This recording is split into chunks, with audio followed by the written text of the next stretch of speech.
Welcome to this explainer. If you ask most folks in tech to define Kubernetes, you're almost always going to get the exact same quick answer. Oh, it's a container orchestration tool. But honestly, calling Kubernetes a container tool is kind of like calling the internet a tool for sending emails. It just barely scratches the surface. Kubernetes isn't just a deployment platform anymore. As we're going to explore today, it's totally evolved into the invisible operational control plane for modern cloud infrastructure.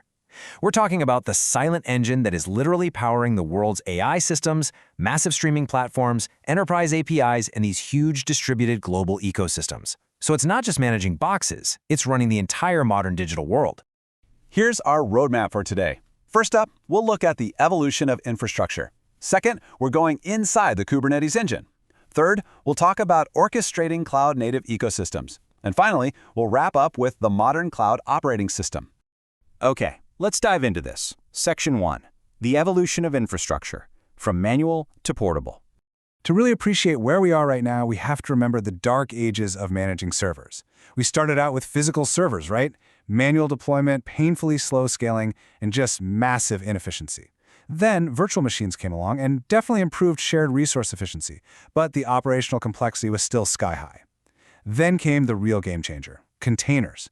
They finally solved that dreaded, well, it works on my machine problem, giving developers perfectly portable execution units that ran exactly the same whether on a laptop, a test server, or in the cloud.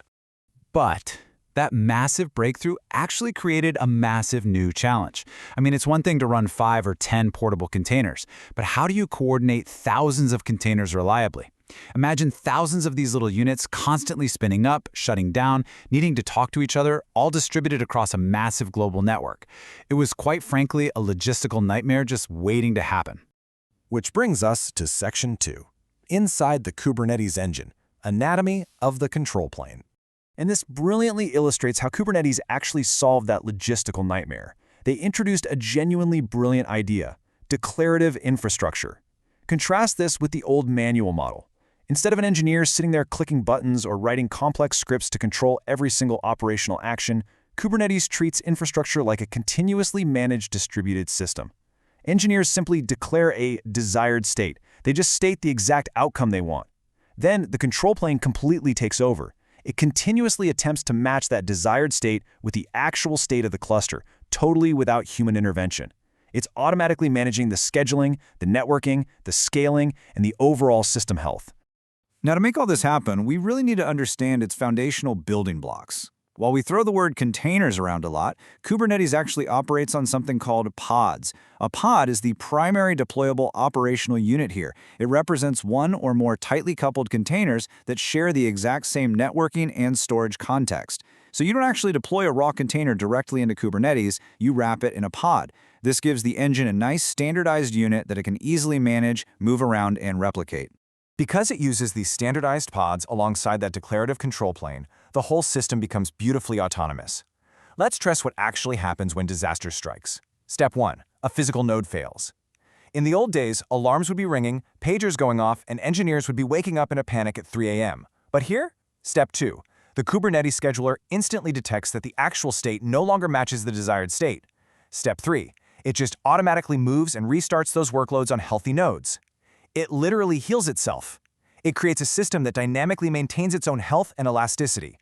But here's the catch. Figuring out exactly where to move those workloads is actually one of the hardest distributed systems problems in the world. The Kubernetes scheduler is out there juggling an absolute immense volume of variables all at the exact same time. It's rapidly calculating CPU availability, memory limits, GPU constraints, super complex networking rules, affinity policies, figuring out which pods need to live near each other, and strict operational policies. And it processes all of this in milliseconds to ensure completely resource-efficient infrastructure coordination. It really acts like a master conductor for this massive digital orchestra. Let's move to and see how this builds in Section 3, orchestrating cloud-native ecosystems beyond the container. So as applications started decomposing from those giant, clunky monoliths into thousands of tiny, interconnected microservices, just think about the massive scale of how platforms like Netflix or Uber operate. The old way of managing hardware completely broke down. The infrastructure itself had to become entirely programmable through GitOps and infrastructure as code models. Kubernetes stepped in as the ultimate coordination layer for all of this massive dynamic operational complexity. It provides the dynamic service discovery so these thousands of separate moving pieces can actually find and talk to each other completely seamlessly. But there is a hidden challenge here. Containers, by design, are ephemeral. They spin up, they do a job, they die, they go away. Major enterprise applications, though, they require persistent state. They absolutely need to remember things. What's so fascinating is how Kubernetes has completely adapted to this.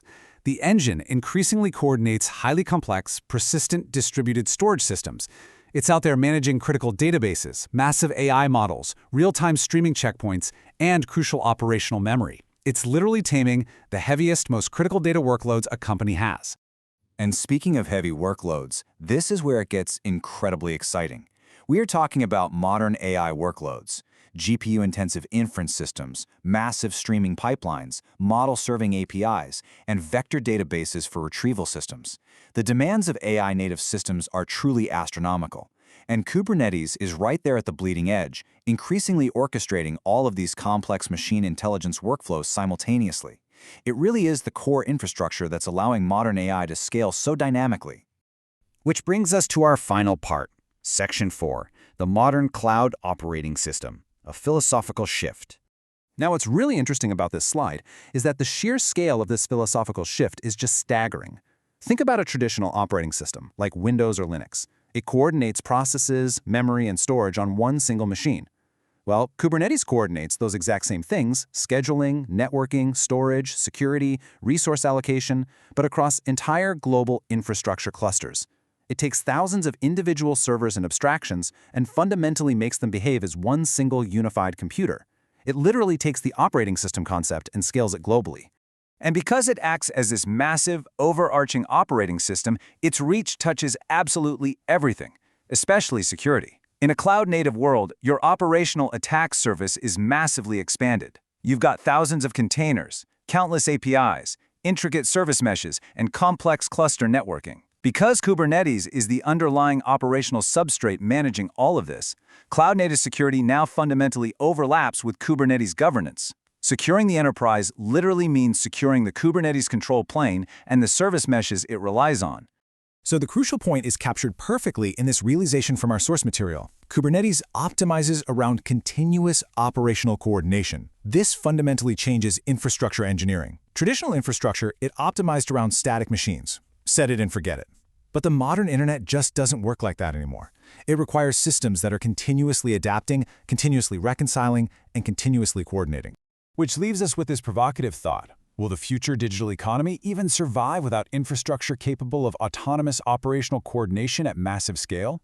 The truth is, modern cloud-native systems are just simply too complex for manual management anymore. Kubernetes powers the invisible operational layer running the modern digital world, and honestly, most users never even realize it's there. If you found this explainer helpful and want to deeply understand the actual workflows of Kubernetes, cloud-native orchestration, and modern control plane architecture, I highly encourage you to check out the full in-depth training course provided by Uplatz.